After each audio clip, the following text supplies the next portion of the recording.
నమస్తే welcome to BDD news ముందుగా headlines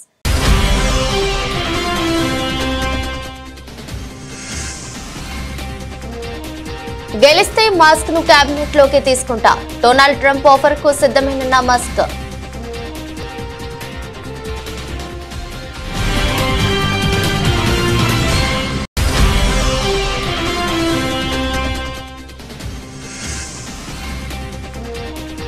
వచ్చే 5 ఏళ్లలో 70 ఉపగ్రహాలను ప్రయోగిస్తాం సంచలన విషయాలు తెలిపిన ఇస్రో చైర్మన్ సోమనాథ్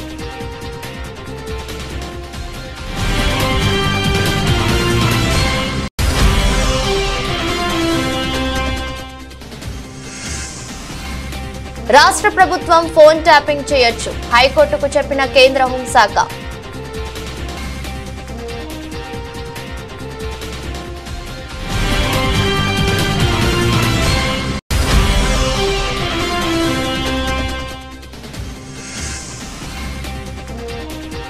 తెలంగాణ కమలం పార్టీలో కొత్త జోష్ అధ్యక్షుని ఎంపికపై క్లారిటీ ఇచ్చిన అధిష్టానం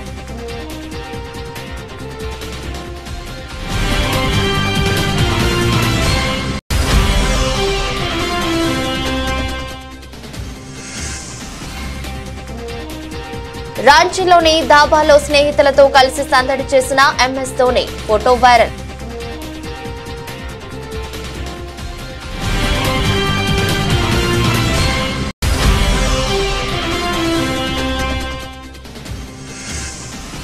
విడాకులకు దరఖాస్తు చేసుకున్న జెన్నిఫర్ లోపెజ్ ఆస్తిలో సగం వాటా కావాలని డిమాండ్ చేస్తున్న జెన్నిఫర్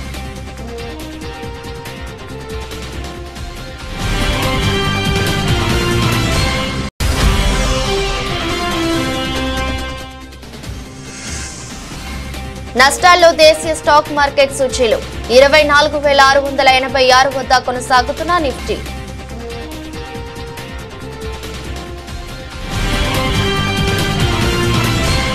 అమెరికా మాజీ అధ్యక్షుడు డొనాల్డ్ ట్రంప్ ఆసక్తికర వ్యాఖ్యలు చేశారు. ఈ ఏడాది ఆఖరులో జరిగే అధ్యక్ష ఎన్నికల్లో తాను గెలిస్తే టెస్లా అధినేత ఎలాన్ మస్క్ కు కేబినెట్ పోస్టు లేదా ప్రభుత్వంలో ముఖ్యమైన సలహాదారుడిగా తీసుకుంటానని ట్రంప్ తన ఎన్నికల ప్రచారంలో పేర్కొన్నారు. దీనిపై వెంటనే స్పందించిన మస్క్ సేవ చేయడానికి నేను సిద్ధంగా ఉన్నానని ఎక్స్ ఖాతాలో పోస్టు చేశారు. డిపార్ట్మెంట్ ఆఫ్ గవర్నమెంట్ ఎఫిషియన్సీ అని రాసి ఉన్న పోడియం ముందు నిలబడిన ఫోటోను మస్క్ షేర్ చేశారు. ఇటీవల మస్క్ తన సామాజిక మాధ్యమం ఎక్స్ లో ట్రంప్ ను ఇంటర్వ్యూ చేశారు. ప్రభుత్వ వ్యయాన్ని పర్యవేక్షించేందుకు గవర్నమెంట్ ఎఫిషియన్సీ కమిషన్ ఏర్పాటును ప్రతిపాదించారు. ఇందుకు ట్రంప్ కూడా సానుకూలంగానే స్పందించారు. రాబోయే 5 ఏళ్లలో 70 ఉపగ్రహాలను ప్రయోగించే యోచనలో ఉన్నామని భారతీయ అంతరిక్ష పరిశోధన సంస్థ ISRO chairman doctor yes Somnath వెల్లడించారు. ఇందులో చంద్రయాన్ 4, చంద్రయాన్ 5 మిషన్ సైతం ఉన్నాయని తెలిపారు. వీటి డిజైన్ ఇప్పటికే సిద్ధమైందని కేంద్రం అనుమతి కోసం చేస్తున్నామన్నారు. చంద్రయాన్ 4 లో చంద్రుడి ఉపరితలంపై నుంచి రాళ్లు, మట్టి నమూనాలను తీసుకురానున్నట్లు తెలిపారు. చంద్రుడిపై సాఫ్ట్ ల్యాండింగ్ చేయాల్సి ఉంటుందన్నారు. ఈ మిషన్ లో స్పేస్ డాకింగ్ ఓ భాగమని వివరించారు. మిషన్ లో పలు దశల్లో రాకెట్ల పలు భాగాలను నింగిలోకి పంపి ఆ తర్వాత వాటిని స్పేస్ లోనే జత చేస్తారు. ఇండియన్ స్పేస్ అసోసియేషన్ కు చెందిన all India council for technical education కార్యక్రమంలో పాల్గొన్న సందర్భంగా డాక్టర్ సోమనాథ్ మీడియాతో మాట్లాడారు. చంద్రయాన్ 3 తర్వాత చంద్రుడిపైకి ఎన్నో మిషన్లు చేపట్టనున్నట్లు తెలిపారు. 2028లో చంద్రయాన్ 4 ని ప్రయోగించనున్నట్లు తెలిపారు. 5 ఏళ్లలో ఇస్రో ప్రయోగించనున్న 70 ఉపగ్రహాల్లో దిగువ కక్షలో ఉంచే ఉపగ్రహాలు ఉన్నాయన్నారు.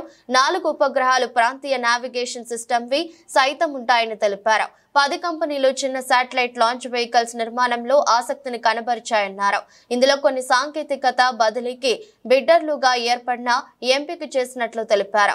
2 ఏళ్ల వ్యవధిలో ఇస్రో సాయంతో 2 SSLVలను అభివృద్ధి చేస్తారని, ఆపై చిన్న ఉపగ్రహాలను తక్కువ భూమి కక్షలోకి ప్రవేశపెట్టడానికి రాకెట్ ను ఉపయోగించే పనిలో నిమగ్నమవుతారని ఇస్రో చీఫ్ వివరించారు. కొన్ని ప్రత్యేక పరిస్థితుల్లో ఫోన్లు ట్యాపింగ్ చేసే అధికారం కేంద్ర ప్రభుత్వానికే కాకుండా రాష్ట్ర ప్రభుత్వాలకు కూడా ఉన్నదని కేంద్ర హోం మంత్రిత్వ శాఖ హైకోర్టు నివేదించింది. రాష్ట్ర ప్రభుత్వాలు ఫోన్ ట్యాపింగ్ చేసేందుకు తమ అనుమతి అవసరం లేదని తెలిపింది. గత ప్రభుత్వ హయాంలో జరిగిన ఫోన్ ట్యాపింగ్ వ్యవహారంపై పోలీసులు దాఖలు చేసిన కౌంటర్ పిటిషన్లలో కేంద్ర ప్రభుత్వ ప్రస్తావన లేదని గుర్తు చేసింది. ఫోన్ ట్యాపింగ్ కేసులో కేంద్ర ప్రభుత్వ ప్రస్తావన లేదని, కనీసం తమకు సమాచారం కూడా ఇవ్వలేదని పేర్కొంది. గత గత పాలనలో రాజకీయ ప్రత్యర్థులు, ప్రైవేటు వ్యక్తులతో పాటు హైకోర్టు న్యాయమూర్తుల ఫోన్లను ట్యాపింగ్ చేసినట్టుగా పత్రికల్లో వచ్చిన వార్తలను సుమాటోగా పరిగణించి హైకోర్టు విచారణ చేపట్టింది. ప్రధాన న్యాయమూర్తి justice Alok Aradhe, justice T Vinod Kumar తో కూడిన ధర్మాసనం మంగళవారం మరోసారి విచారించింది. కేంద్రం తరపున అదనపు సోలిసిటర్ జనరల్ నరసింహార్ శర్మ వాదనలు వినిపించారు. కేంద్ర టెలికమ్యూనికేషన్ చట్టం 23 జూన్ 2021 నుంచి అమల్లోకి వచ్చింది. దీనికి సంబంధించిన నిబంధనల రూపకల్పన జరగలేదు కాబట్టి ప్రస్తుతం టెలిగ్రాఫ్ నిబంధనలే అమల్లో ఉన్నాయి. కొత్త చట్టం ప్రకారం అనుమతి లేకుండా చట్ట విరుద్ధంగా ట్యాపింగ్ కు పాల్పడితే 3 ఏళ్ల వరకు జైలు శిక్ష లేదా 2 కోట్ల జరిమానా లేదా 2 కలిపి విధించవచ్చు. మెదక్ జిల్లా రామాయంపేట మండల కేంద్రంలో పార్లమెంట్ ఎన్నికల్లో ఎంపీగా గెలుపొందిన తర్వాత ఓటర్లకు కృతజ్ఞతలు తెలిపే విధంగా కృతజ్ఞతా సభ ఏర్పాటు చేశారు. సమావేశాన్ని జ్యోతి ప్రజ్వలన చేసి ప్రారంభించారు. ఎంపీగా గెలుపొందిన రఘునందన్ రావు రామాయంపేట రావడంతో ఆయనను కార్యకర్తలు, నాయకులు, అభిమానులు శాలువాలతో ఘనంగా సన్మానించారు. అక్కన్నపేట మాజీ సర్పంచ్ మహేశ్వరి, సిద్దరాములు రాఖీ కట్టి శుభాకాంక్షలు తెలిపారు. నిజాంపేట మండలానికి చెందిన 50 మంది కాంగ్రెస్ పార్టీ కార్యకర్తలు బీజేపీ చేరడంతో వారికి ఆయన పార్టీ కండువా కప్పి పార్టీలోకి ఆహ్వానించారు. సంగారెడ్డి నుండి ఎలుకత్తురి పోయే రోడ్డు రామాయంపేట ఊర్లో నుండి వెళ్లాలని పలువురు వ్యాపార వాణిజ్య సంస్థల ప్రతినిధులు ఎంపీ రఘునందన్ రావుకు వినతి పత్రం అందజేశారు. మెదక్ ఎంపీ రఘునందన్ రావు మాట్లాడుతూ కాంగ్రెస్ ప్రభుత్వం అధికారంలోకి వచ్చి 8 నెలలు గడిచినా రైతు బంధు ఇప్పటికీ ఎవరికి వేయలేదని, రైతులకు 2 లక్షల రూపాయల రుణమాఫీ జరిగే వరకు బీజేపీ పక్షాన పోరాడుతాం, కార్యకర్తల నమ్మకాన్ని వమ్ము చేయకుండా రానున్న ఎన్నికల్లో వార్డు సభ్యుల నుండి మొదలుకొని జెడ్పీటీసీ వరకు బీజేపీ అభ్యర్థులను గెలిపించే బాధ్యత నాదని ఆయన కార్యకర్తలకు భరోసానిచ్చారు.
రెండోసారి అధికారం దక్కించుకున్నాక సంస్థాగత ఎన్నికలపై కమలనాథులు ఫోకస్ చేశారు.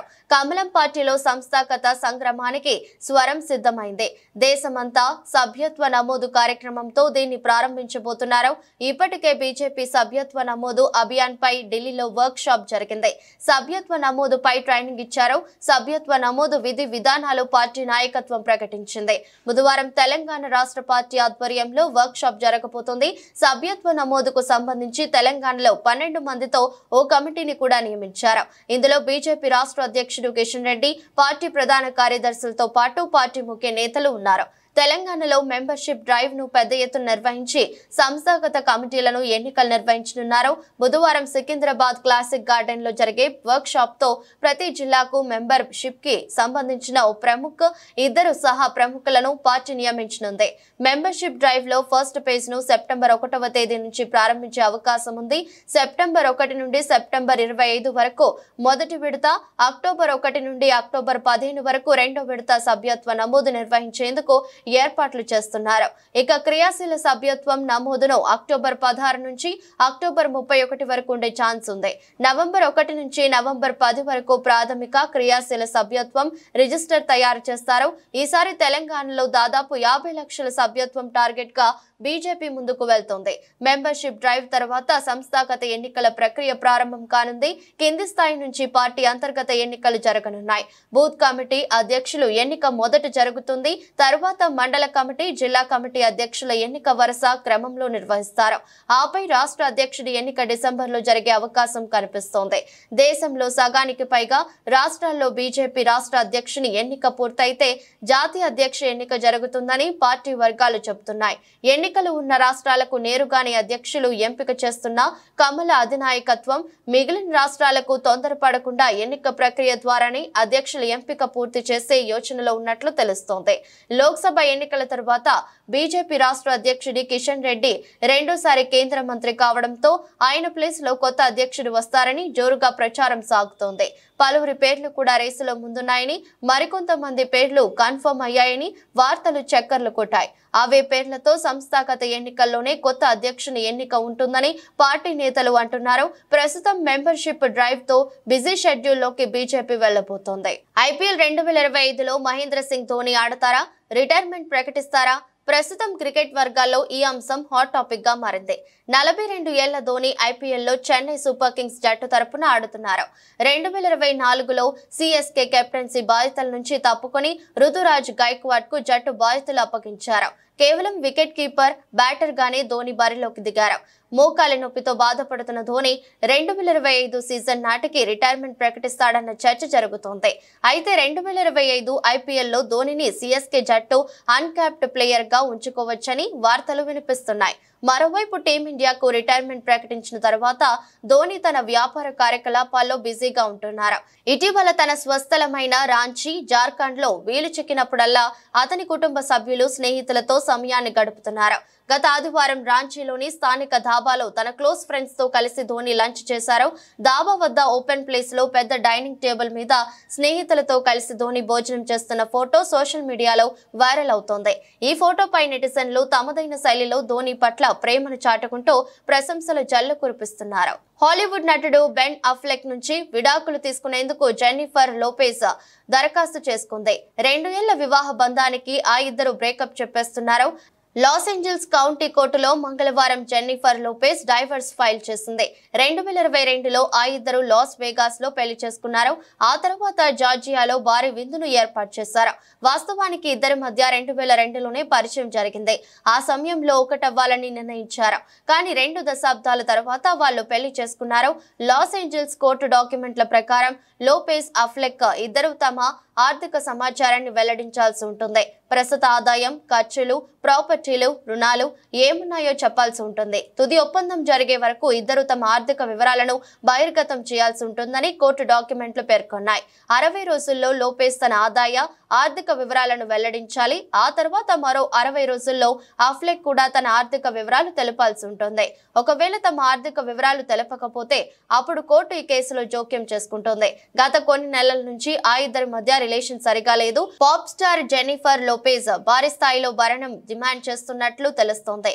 నటుడు బెన్ అఫ్లెక్ కు చెందిన $150 మిలియన్ల ఆస్తిలో సగం వాటా కావాలని జెన్నిఫర్ డిమాండ్ చేయనున్నట్లు స్పష్టమవుతోంది. రేడార్ ఆన్లైన్ అనే వెబ్ పోర్టల్ దీనికి సంబంధించిన కథనాన్ని ఇటీవల రాసింది. దేశీయ స్టాక్ మార్కెట్ సూచీలు బుధవారం స్వల్ప నష్టాలతో ప్రారంభమయ్యాయి. అంతర్జాతీయ మార్కెట్లలోని ప్రతికూల సంకేతాలు మన మార్కెట్లను ప్రభావితం చేస్తున్నాయి. ఉదయం 9:26 సమయంలో సెన్సెక్స్ 81 పాయింట్లు నష్టపోయి 80,721 వద్ద కొనసాగుతోంది. నిఫ్టీ 12 పాయింట్లు కుంగి 24,686 వద్ద ట్రేడ్ అవుతోంది. డాలర్తో పోలిస్తే రూపాయి మారకం విలువ 83.81 వద్ద ప్రారంభమైంది. సెన్సెక్స్ 30 సూచీలో Bajaj L&T, Bharti Airtel, HUL, Nestle India, Titan, ITC, Tata Motors, Adani Ports, Sun Pharma షేర్లు లాభాల్లో కొనసాగుతున్నాయి. UltraTech Cements, Tech Mahindra, HDFC bank, HCL tech, ICICI bank, Asian Paints, Tata Steel, Kotak Mahindra bank, Infosys, TCS, M&M షేర్లు నష్టాల్లో ట్రేడ్ అవుతున్నాయి. వరుస లాభాల నుంచి అమెరికా మార్కెట్లు మంగళవారం విరామం తీసుకున్నాయి. అక్కడి ప్రధాన సూచీలు నష్టాలతో ముగిశాయి. నేడు ఆసియా పసిఫిక్ సూచీలు అదే బాటలో పయనిస్తున్నాయి. అంతర్జాతీయ మార్కెట్లో బ్యారెల్ బ్రెంట్ చమురు ధర $70.09 వద్ద కొనసాగుతుంది. విదేశీ సంస్థాగత మదుపర్లు మంగళవారం నికరంగా 1,457 కోట్ల విలువ చేసే షేర్లను విక్రయించారు. దేశీయ సంస్థాగత మదుపర్లు 2,252 కోట్ల వాటాలను కొనుగోలు చేశారు. రాష్ట్ర ప్రభుత్వం తీసుకువస్తున్న నూతన ఇంధన పాలసీపై ముఖ్యమంత్రి చంద్రబాబు సమీక్ష చేశారు. సచివాలయంలో జరిగిన ఈ సమీక్షలో ఇంటిగ్రేటెడ్ క్లీన్ ఎనర్జీ పాలసీ 2024పై రివ్యూ చేశారు. కొత్త పాలసీపై అధికారులకు ముఖ్యమంత్రి దిశానిర్దేశం చేశారు.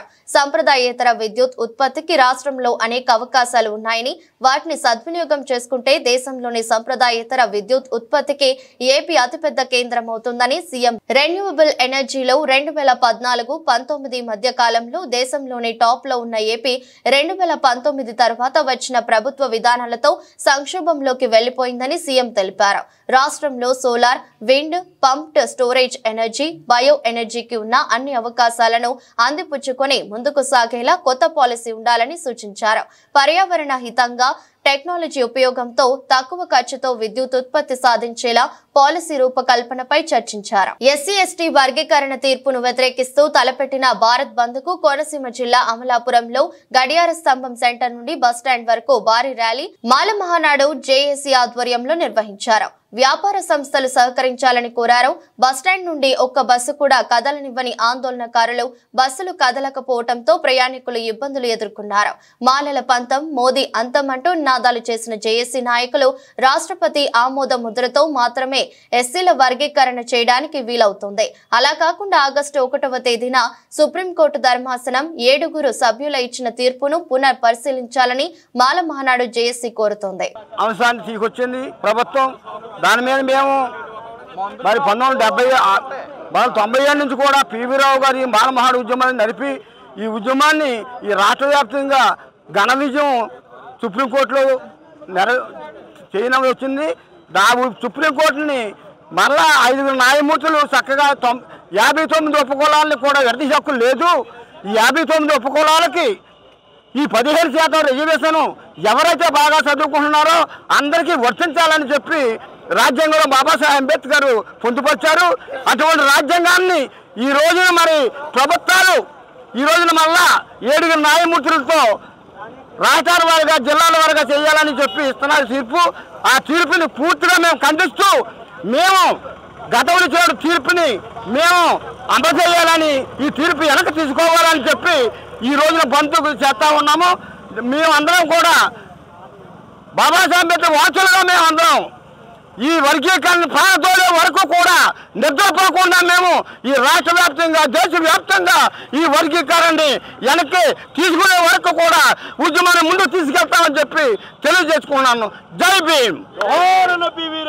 అనంతపురం జిల్లా తాడిపత్రిలో ఉద్రిక్తత పరిస్థితులు నెలకొన్నాయి. వైసీపీ, టీడీపీ నేతల మధ్య ఘర్షణ వాతావరణం నెలకొంది.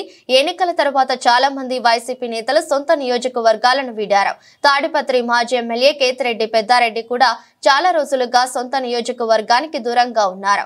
అయితే ఇవాళ ఆయన తాడిపత్రిలోని తన సొంత నివాసానికి రావడంతో వైసీపీ శ్రేణుల్లో ఉత్సాహం ఉప్పొంగింది. టీడీపీ నేతల పట్ల కవ్వింపులకు దిగారు. దాంతో టీడీపీ శ్రేణులు కూడా ధీటుగా స్పందించాయి. వైసీపీ నేత కందిగోపుల మురళి ఇంటిపై టీడీపీ వర్గాలు దాడికి పాల్పడ్డాయి. ఇంటి ముందు నిలిపిన వాహనాలను టీడీపీ కార్యకర్తలు ధ్వంసం చేశారు. ఇంట్లో ఫర్నిచర్ ను కూడా ధ్వంసం చేశారు. అంతకుముందు టీడీపీ కార్యకర్తలు వైసీపీ నేత రఫీని చితకబాదారు. అయినప్పటికీ వైసీపీ నేతలు కవ్వింపులు ఆపకపోవడంతో మురళి ఇంటిపై దాడికి దిగారు. దాంతో జోక్యం చేసుకున్న పోలీసులు మాజీ ఎమ్మెల్యే పెద్దారెడ్డిని తాడిపత్రి నుంచి అనంతపురం పంపించారు. తాను కొన్ని డాక్యుమెంట్ల కోసం తాడిపత్రి నివాసానికి వచ్చానని పెద్దారెడ్డి వెల్లడించారు. తెలంగాణలో శాంతి భద్రతలు కాపాడడంలో పోలీసులు నిరంతరం కృషి చేస్తున్నారని డీజీపీ జితేందర్ అన్నారు. కరీంనగర్ కమిషనరేట్ లో రాష్ట్ర డీజీపీ జితేంద్ర కరీంనగర్, సిరిసిల్ల, జగిత్యాల పోలీసు అధికారులతో సమావేశమయ్యారు. ఈ సందర్భంగా డీజీపీ మీడియాతో మాట్లాడారు. ట్రాఫిక్ నియంత్రణకై తగు చర్యలు తీసుకుంటూనే అక్రమ ఇసుక రవాణా, సైబర్ నేరాలు, డ్రగ్స్ కంట్రోల్, గంజాయి అక్రమ రవాణా సరఫరాపై నిరంతరం నిఘా ఉంటుందని తెలిపారు. Drunk and drive, minor driving, number plates లేని వాహనాలను పట్టుకోవడంపై స్పెషల్ డ్రైవ్లు నిర్వహిస్తూ ప్రతి వాహనదారు ట్రాఫిక్ రూల్స్ ని ఖచ్చితంగా పాటించేలా అనేక చర్యలు చేపడుతున్నట్టు తెలిపారు. ఈ సమావేశంలో Karimnagar range IG Chandrashekar, Karimnagar CP Abhishek Mohanty, Jagtial SP Ashok Kumar, Rajanna Sircilla SP Akhil Mahajan, police అధికారి శేషాద్రిని రెడ్డి తదితరులు పాల్గొన్నారు. Good evening everyone. ఈరోజు నేను లాస్ట్ మంత్ ఛార్జ్ తీసుకున్నాను. సో దానికోసం నేను ప్రతి యూనిట్స్కి విజిట్ చేస్తున్నాను. అండర్ విజిట్స్ నేను ఈరోజు కరీంనగర్కి వచ్చాను. సో కరీంనగర్ సిపి గారు, సిరిసిల్ల ఎస్పీ గారు, జగిత్యాల ఎస్పీ గారు, తర్వాత నాతో పాటు ఐజీ మల్టీజోన్ గారు కూడా వచ్చారు. మార్నింగ్ నుంచి మేము ప్రతి ఒక్క ఇన్స్పెక్టర్తో మాట్లాడాను. వారికి ఏమి ఇష్యూస్ ఉన్నాయి, ప్రతి సర్కిల్లో, ప్రతి పోలీస్ స్టేషన్లో ఏమి ఇష్యూస్ ఉన్నాయి, తర్వాత డివిజన్లో ఏమి ఇష్యూస్ ఉన్నాయి, తర్వాత జిల్లాలో ఏమి ఇష్యూస్ ఉన్నాయి, అందరితో మాట్లాడటం జరిగింది. సో అందరికీ ప్రతి విషయంలో డిస్కషన్ జరిగింది. Whether it is law and order or property offenses, general situation, communal situation or ఇది మన property offenses, other property offenses, తర్వాత issues of other importance like farmers issues, all issues మీద డిస్కషన్ చేయటం జరిగింది. So I'm very happy that all the officers doing very well and I requested them to continue their good efforts and get good name for the police department. The issues mida etla number of accidents kuda etla tagginchali dantlo kuda review cheyatam jarigindi. Andartho jara detailed discussion. So I requested all the officers to be in touch with the engineering department, municipal department, and regularly they should hold meetings with collectors and other line departments. వ్యవసాయ మోటార్లే లక్ష్యంగా చోరీకి పాల్పడుతున్న 6 సభ్యుల దొంగల ముఠాను అదుపులోకి తీసుకున్నారు డోర్నకల్ పోలీసులు. మహబూబాబాద్ జిల్లా డోర్నకల్ పరిసర ప్రాంతాల్లో వ్యవసాయ బావుల వద్ద మోటార్లను దొంగలిస్తూ సొమ్ము చేసుకుంటున్న 10 మంది దొంగల ముఠాలో 6 పట్టుకున్నామని, వారి వద్ద నుంచి 19 వ్యవసాయ మోటార్లు, 2 స్కూటీలు, ఒక అశోక లేలాండ్ వాహనాన్ని స్వాధీనం చేసుకున్నట్టు జిల్లా ఎస్పీ సుధీర్ రామ్నాథ్ కేకెన్ తెలిపారు. వాహన తనిఖీల ద్వారా దొంగల ముఠాను పట్టుకున్నట్టు తెలిపారు. వీరు ఖమ్మంలోని ఓ మహిళా వ్యాపారస్తురాలి దగ్గర అమ్ముతున్నట్టు విచారణలో వెల్లడించినట్టు పేర్కొన్నారు. 10 మంది సభ్యుల ముఠాలో 6 పట్టుకున్నామని, మరో 4 పరారీలో ఉన్నట్లు ఎస్పీ తెలిపారు. సుమారు 4,54,000 రూపాయల విలువైన వస్తువులను స్వాధీనం చేసుకున్నట్టు వివరించారు. వెహికల్ చెకింగ్ చేసే టైంలో ఒక సస్పిషియస్ కండిషన్లో ఒక వెహికల్ మనకు దొరికింది, అశోక్ లీలాండ్ వెహికల్. ఆ వెహికల్లో మనకు 6 ముద్దాయిలు, దాంతోపాటు ఒక 2 స్కూటర్స్, తర్వాత ఒక 70,000 క్యాష్ దొరికింది, ప్లస్ 2 మోటార్స్ కూడా, ఎలక్ట్రిక్ అగ్రికల్చర్ మోటార్స్ కూడా దొరికింది. అది ఇంట్రోగేషన్ చేసిన తర్వాత మనకు అది తెలిసింది వాళ్ళు ఈ మోటార్ దొంగతనం చేసే టీం అది. ఆల్మోస్ట్ టోటల్ 10 మంది ఉంటారు వాళ్ళు. సో దాంట్లో కొంతమంది డే టైంలో అది స్కూటర్ వాడి మొత్తం ఏరియాలో ఎక్కడెక్కడ ఎట్లాంటి మోటార్స్ ఉన్నాయి అది వాళ్ళు రెక్కీ చేసి నైట్ టైంలో ఈ అశోక్ లేలాండ్ ఒక ట్రాలీ లాగా ఉంటుంది, దాంట్లో అది దొంగతనం చేసి దాంట్లో పెట్టి ఇది ట్రాన్స్పోర్ట్ చేసేవాళ్ళు. సో అట్లాంటి ఇది డే టైం రెక్కీ చేసి నైట్ టైం దొంగతనం చేసే టీం. మ్యాక్సిమం వాళ్ళు ఖమ్మం డిస్ట్రిక్ట్ సంబంధించి ఉన్నారు. ఇప్పుడు మనకు వాళ్ళకు ఇంట్రోగేషన్ చేసిన తర్వాత వాళ్ళు కొన్ని ఆఫెన్సెస్ కూడా కన్ఫ్యూజ్ చేయడం జరిగింది. ఆల్మోస్ట్ 19 కేసెస్లో వాళ్ళది ఇన్వాల్వ్మెంట్ ఉంది. దాంట్లో ఇప్పటివరకు మనకు టోటల్ 19 మోటార్స్ రికవరీ అయింది. 19 మోటార్స్లో మన మహబూబాద్ డిస్ట్రిక్ట్ సంబంధించి ఆల్మోస్ట్ ఒక 10 కేసెస్ ఉన్నాయి. ఖమ్మం డిస్ట్రిక్ట్ సంబంధించి ఒక 9 కేసెస్ ఉన్నాయి. సో ఈ వెహికల్ అంటే ఈ మోటార్స్ ప్లస్ క్యాష్ మనకు తెలిస్తే టోటల్ 4,54,000 వర్త్ ప్రాపర్టీ రికవర్ అయింది. ఓడ దాటే వరకు ఓడమల్లన్న, ఓడ దాటిన తర్వాత బోడమల్లన్న అన్నట్టు కాంగ్రెస్ ప్రభుత్వం వ్యవహరిస్తోందని బీఆర్ఎస్ పార్టీ పెద్దపల్లి జిల్లా అధ్యక్షులు మాజీ ఎమ్మెల్యే కోరుకంటి చందర్ అన్నారు. పెద్దపల్లి జిల్లా గోదావరికని బీఆర్ఎస్ పార్టీ కార్యాలయంలో ఏర్పాటు చేసిన మీడియా సమావేశంలో మాట్లాడుతూ ఎన్నికల సమయంలో కాంగ్రెస్ ప్రభుత్వం అందరికీ రుణమాఫీ చేస్తామని చెప్పి 40% మాత్రమే రుణమాఫీ చేసి రైతుల గుండెల్లో గుణపాలు దింపిందని మండిపడ్డారు. BRS party working president KTR పిలుపు మేరకు తెలంగాణ వ్యాప్తంగా నియోజకవర్గ మండల కేంద్రంలో ధర్నాలను చేపట్టినట్టు తెలిపారు. ఓడ దాటేదాకా ఓడమల్లప్ప, ఒడ్డు దాటిన తర్వాత బోడమల్లప్ప అనేటువంటి చందంగా ఇలా కాంగ్రెస్ ప్రభుత్వం ఎన్నికల సమయంలో అందరికీ రుణమాఫీ చేస్తామని మాట్లాడి ఈరోజు 40% మాత్రమే రుణమాఫీ చేసి ఇలా రైతుల గుండెల్లో గుణపాలు దించినటువంటి రేవంత్ రెడ్డి ప్రభుత్వానికి బుద్ధి చెప్పాల్సినటువంటి సందర్భం వచ్చింది. ఈరోజు బీఆర్ఎస్ పార్టీ తెలంగాణ వ్యాప్తంగా గౌరవనీయులు BRS party working president KT Rama Rao గారి పిలుపు మేరకు పెద్దపల్లి జిల్లా వ్యాప్తంగా ఈ యొక్క 22వ తారీఖు నాడు ఎలాంటి ఆంక్షలు లేకుండా రుణమాఫీ చేయాలని రైతుల పక్షాన డిమాండ్ చేస్తూ నియోజకవర్గ కేంద్రాలలో, మండల కేంద్రాలలో ధర్నాలను ఏర్పాటు చేయడం జరిగింది. ఈ యొక్క ధర్నాలను విజయవంతం చేయడం కోసం రైతన్నులందరూ కూడా కదలి రావాలి, కదం తొక్కాలి. ఈ యొక్క ప్రభుత్వానికి బుద్ధి వచ్చేటువంటి విధంగా, బుద్ధి చెప్పేటువంటి విధంగా ఈ యొక్క కాంగ్రెస్ నాయకత్వాన్ని నిలదీయాలని కూడా ఈ సందర్భంగా నేను యావత్తు పెద్దపల్లి జిల్లాలో ఉన్నటువంటి రైతాంగానికి విజ్ఞప్తి చేస్తా ఉన్నాను. వార్తలు ముగించే ముందు మరోసారి హెడ్లైన్స్.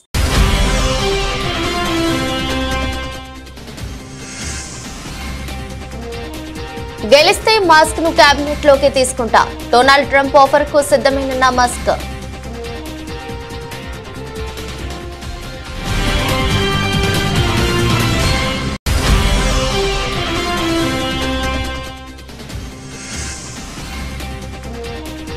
వచ్చే 5 ఏళ్లలో 70 ఉపగ్రహాలను ప్రయోగిస్తాం, సంచలన విషయాలు తెలిపిన ఇస్రో చైర్మన్ సోమనాథ్.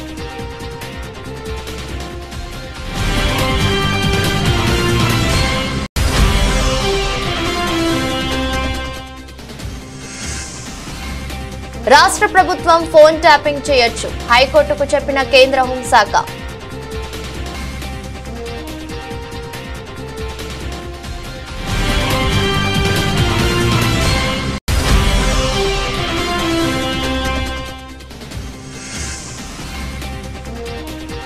తెలంగాణ కమలం పార్టీలో కొత్త జోష్, అధ్యక్షుని ఎంపికపై క్లారిటీ ఇచ్చిన అధిష్టానం.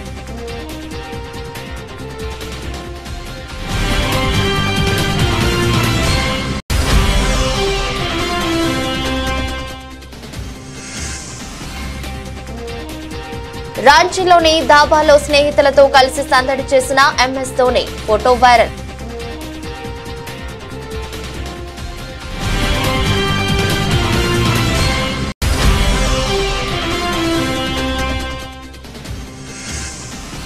విడాకులకు దరఖాస్తు చేసుకున్న జెన్నిఫర్ లోపెజ్, ఆస్తిలో సగం వాటా కావాలని డిమాండ్ చేస్తున్న జెన్నిఫర్.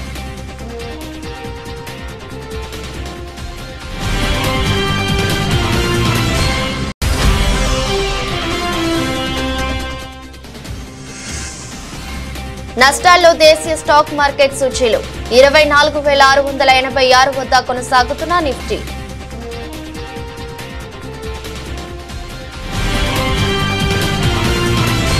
ఇది రోజు బులెటిన్. మరో బులెటిన్లో మళ్ళీ కలుద్దాం. అంతవరకు సెలవు. నమస్కారం.